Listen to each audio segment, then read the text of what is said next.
weary patients and their doctors were elated in North America and Europe. We called it the Lazarus effect.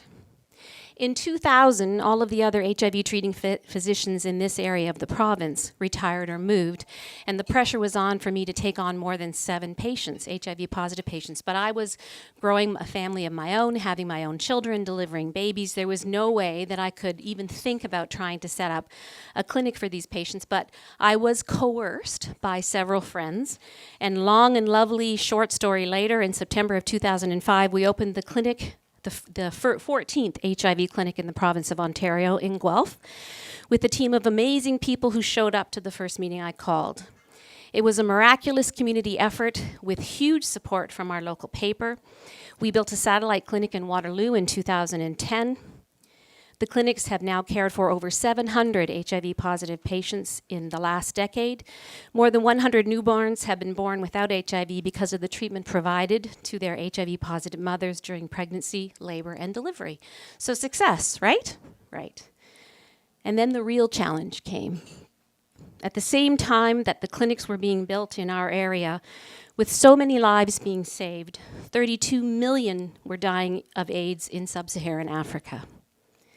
A continent that had been used and abused for centuries, raped of its wealth and resources by European colonialists at the turn of the last century, now lay exposed and vulnerable to the ravages of HIV. The most common person killed by HIV, a young woman. Families, economies, and communities destroyed, leaving behind 18 million AIDS orphans.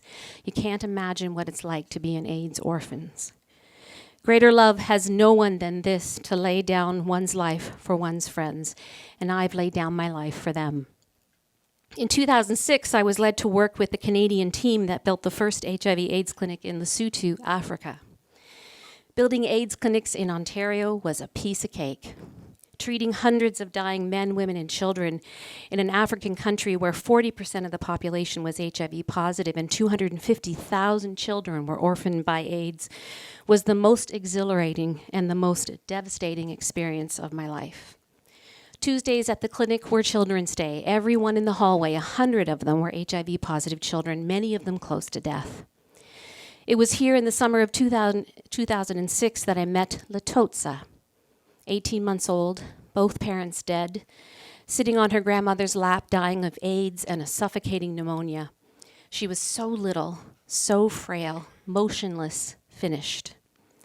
I had seen this before in many other people as they were dying, but never in someone so young. I held her tiny hand, looked at her sweet, sweet face, and watched on as she slipped away.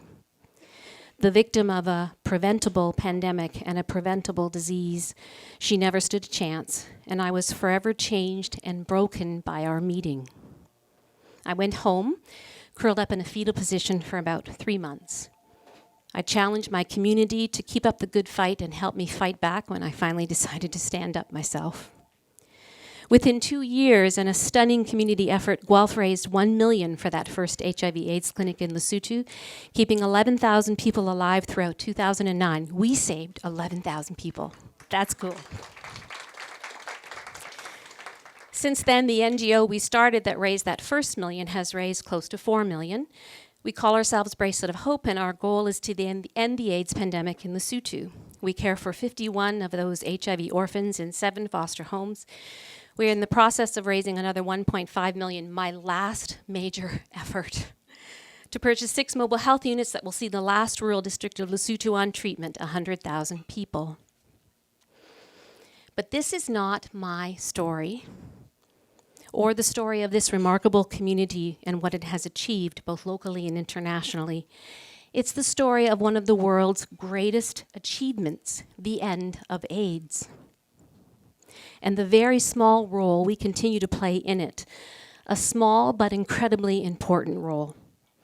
In September 2000, the United Nations adopted the Millennium Development Goals, 8 beautiful goals which ranged from halving extreme poverty rates to halting the spread of HIV, providing universal primary education, promoting gender equality, and ensuring environmental sustainability. You know what direction I'm going in? We need to save the planet, guys. These goals have galvanized unprecedented efforts to tackle the world's greatest problems.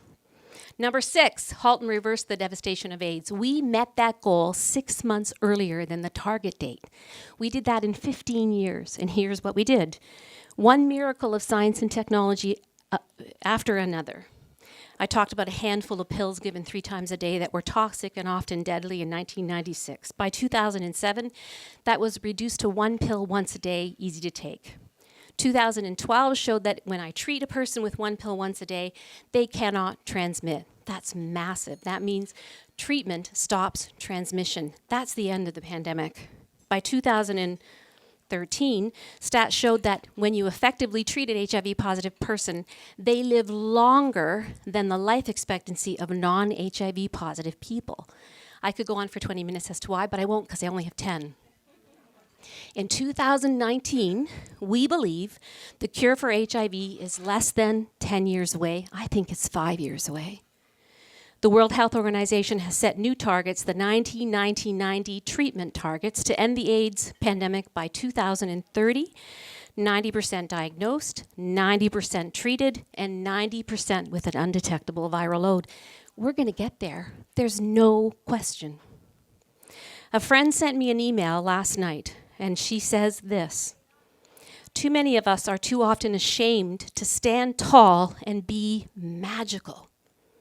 Instead, we remain trapped in a toxic false humility, convinced of our inherent guilt and inadequacy as human beings. Meanwhile, wealth and power are seized and abused by people who ought to feel shame but don't, with results that may yet be catastrophic for everyone. Healing the wounds of the world will take miracles. And for miracles to happen, we have to cast aside the notion that we don't deserve them. I prescribe antidepressants to teenagers every day because, in part, their world has gone absolutely mad. They believe their world is so dark, their future so bleak, that they simply cannot cope. They cry at the sight of a good deed.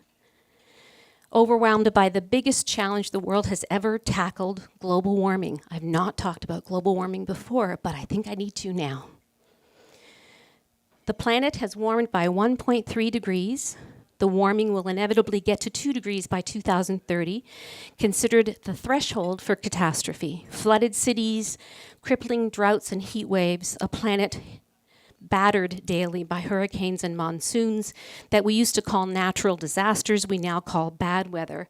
I think the catastrophe is already upon us.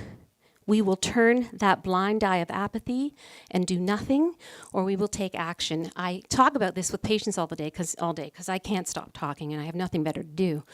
But when I ask them about global warming, so many say, it doesn't exist. It exists. There's no question it exists.